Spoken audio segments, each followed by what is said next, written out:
छात्र हितों के लिए निरंतर सक्रिय रहने वाली छात्र संगठन अखिल भारतीय विद्यार्थी परिषद का पिछले दिनों रांची में प्रांतीय अधिवेशन संपन्न हुआ है। 16 और 17 जनवरी को यह कार्यक्रम आयोजित किया गया था, जहां पलामू से भी छात्र प्रतिनिधि शामिल हुए थे। आज हम मौजूद हैं विद्यार्थी परिषद के कार्यालय में, जहां अखिल भारतीय विद्यार्थी परिषद के नेता मौजूद हैं। राजीव रंजन देव पांडे, विनीत जी और स्नेहा जो छात्रा प्रमुख हैं।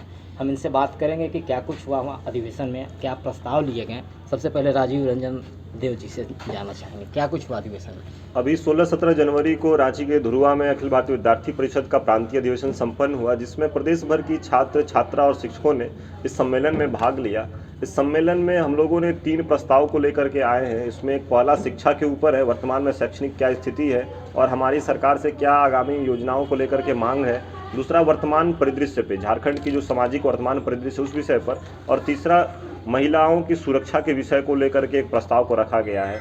इसी भी विषयों पर क्या आगामी योजना इस विषय की है। इसके अलावा हम लोगों ने प्रदर्शनी का भी एक व्यवस्था वहां पर था, जिसमें पूरे झारखंड के अखिल भारतीय विद्यार्थी परिषद की वर्ष भर की गतिविधि, कोविड के समय की क्रियाकलाप और राष्ट्रीय शिक्षा नीति, राफेल जैसे विषय जो आए, फार्मर्स बिल, ऐसे सभी विषयों पर जो लोगों के बीच में असमंजस है या फिर जो विषय ध्यान में नहीं आ पा रहे, सभी विषयों के की पॉइंट्स को हम लोगों ने वहाँ प्रदर्शनी के माध्यम से भी छात्र छात्राओं के बीच में लाने का कार्य किया है। राष्ट्रीय शिक्षा नीति पर विद्यार्थी परिषद का क्या? विद्यार्थी परिषद का पहले से ही मानना है कि देश के हित के लिए और जो भारत के विचार को रख करके, भारत के नीति को, सिद्धांत को रख कर केंद्र में रख करके जो शिक्षा नीति आएगी, उस शिक्षा नीति को विद्यार्थी परिषद सदैव से सहमति दिया है। और राष्ट्रीय शिक्षा नीति का मूल आधार ही है कि भारतीयता को केंद्र में रख करके लाया गया है, ज्ञान विज्ञान को केंद्र में रख करके लाया गया है। विद्यार्थी परिषद झारखंड सरकार से इस प्रस्ताव के माध्यम से मांग की है कि इसके क्रियान्वयन के लिए अविलंब से टीम गठित किया जाए और इसके क्रियान्वयन को जल्द से जल्द राज्य में लागू किया जाए। हमारे साथ मौजूद थे राजीव रंजन देव पांडे जी, जो लंबे समय से विद्यार्थी परिषद से जुड़े रहे हैं। और जैसा कि सुना आपने कि अधिवेशन में कई मुद्दों पर बातचीत हुई और जिसमें एक महत्वपूर्ण मुद्दा राष्ट्रीय शिक्षा नीति का भी रहा। विद्यार्थी परिषद ने इसका स्वागत करते हुए राज्य में क्रियान्वयन के लिए सरकार से मांग की है कि टीम बनाई जाए। हमारे साथ छात्रा प्रमुख भी हैं, स्नेहा जी से बातचीत करेंगे, जो यहाँ पलामू से प्रतिनिधित्व कर रही थी उस अधिवेशन में। क्या कुछ हुआ अधिवेशन में और क्या मांग रखी है? नमस्ते। अखिल भारतीय विद्यार्थी परिषद झारखंड प्रांत का 21वां प्रांतीय अधिवेशन 16-17 जनवरी को रांची में संपन्न हुआ, जिसमें कि 3 प्रस्ताव लाए गए और जिसमें कि मैं एक प्रस्ताव के बारे में बताना चाहूँगी, जो है झारखंड में महिलाओं की सुरक्षा। इसमें अभी आप हाल ही के समय में देख रहे होंगे कि अभी छात्राओं की सुरक्षा को लेकर 11 महीने में टोटल 1657 जो कि अभी तक एक तरह से दिखाया गया, जो हमें आंकड़ा, वो हम जो रिपोर्ट किया गया है अभी तक थाना में, वो हमको शायद पता है इसका। और कितने भी जो छात्रा जो है वो शर्म से, समाज के डर से अपना रिपोर्ट या फिर नहीं दिखाई होंगी। अभी तक इसका आंकड़ा मतलब कंफर्म नहीं कितना, लेकिन फिलहाल हमारे पास जो वर्तमान आंकड़ा 1657 है। ये हम झारखंड के छात्राओं के लिए एक अति चिंतनीय विषय है। आप देख रहे हैं कि हमारे झारखंड प्रांत में छात्राएं सुरक्षित नहीं है, घर से निकलना भी उनके लिए मुश्किल है।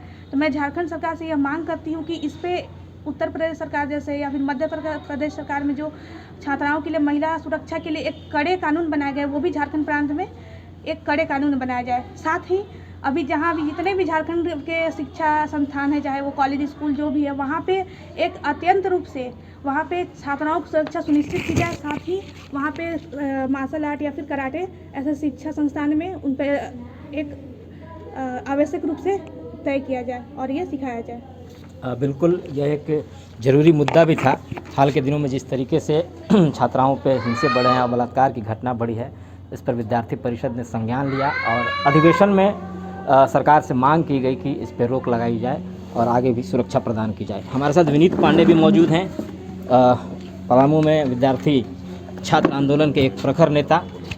क्या है भावी कार्यक्रम, आगे की रणनीति विद्यार्थी परिषद? हम लोगों की आगे की रणनीति है कि जो विश्वविद्यालय में जो अभी अराजकता व्याप्त है, जो शैक्षणिक अराजकता व्याप्त है, हम सभी लोग महसूस कर रहे हैं। बीएड कॉलेज में जो मनमानी व्याप्त है, उसको लेकर अखिल भारतीय विद्यार्थी परिषद हमेशा से कटिबद्ध रही है और आगे भी विद्यार्थी परिषद विश्वविद्यालय को सुधारने हेतु हर संभव प्रयास करेगी। हम लोगों का एक बड़ा हुंकार रैली विद्यार्थियों के द्वारा निकाला जाएगा परिषद के प्रतिनिधित्व में, और हम लोग विश्वविद्यालय में जो भी शैक्षणिक अराजकता व्याप्त है उसको लेकर के हम लोग आंदोलन करेंगे। साथ ही साथ वर्तमान में जो महिला सुरक्षा को लेकर के झारखंड प्रदेश में हम लोग उसको उसको लेकर के भी हम लोग सड़कों पर उतरेंगे। झारखंड सरकार महिलाओं की सुरक्षा सुनिश्चित करे, अन्यथा विद्यार्थी परिषद के कार्यकर्ता उसे भी करने हेतु कटिबद्ध हैं। अगर सरकार महिला सुरक्षा को लेकर के कोई कड़ी कानून नहीं लाती है तो विद्यार्थी परिषद का प्रत्येक कार्यकर्ता समाज में उतर करके महिलाओं को की सुरक्षा सुनिश्चित करेगा।